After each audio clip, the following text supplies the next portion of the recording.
Mga kapuso, maaraw na panahon ang nararanasan sa maraming bahagi ng bansa tulad po dito sa Luzon. Pero iba po ang sitwasyon sa ilang lugar dyan sa Mindanao. Mahigit 5,000 pamilya ang inilikas sa Asuncion, Davao del Norte dulot ng matinding pagbaha. At dahil dyan, isinailalim na ang bayan sa state of calamity. Detalye po tayo sa ulat on the spot ni Kent Abrigana ng GMA Regional TV 1 Mindanao. Kent?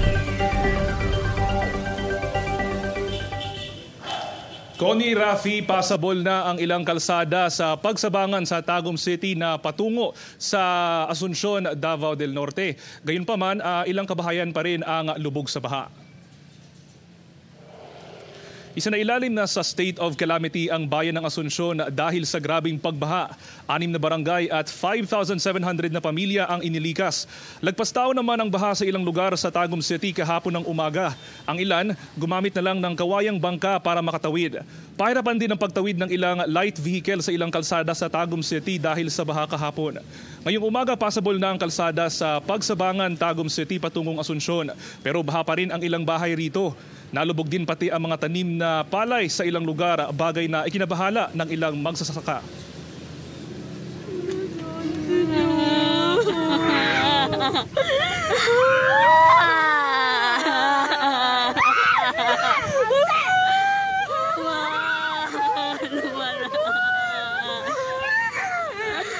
Napalitan naman ng kalungkutan ang sanay pagdiriwang ng karawan ng 50 anyos na si Vernicia Baton.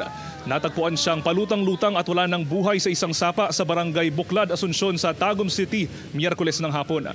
Ayon sa ilang kaanak ng biktima, posibleng nahulog sa sapa ang biktima sa kasagsagan ng baha. Hindi naman kumbinsido si Judith na aksidenteng nahulog ang kanyang ina.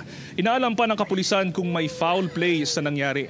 Natutulungan ba ng lokal na pamahalaan, Ken? Yes, Connie. Yung mga residenteng apektado ng pagbaha? Yes, Connie, patuloy ngayon ang distribution ng food packs sa iba't ibang lugar dito sa Asuncion, Davao del Norte. Alright, maraming salamat, Kent Abrigana ng GMA Regional TV 1 Mindanao.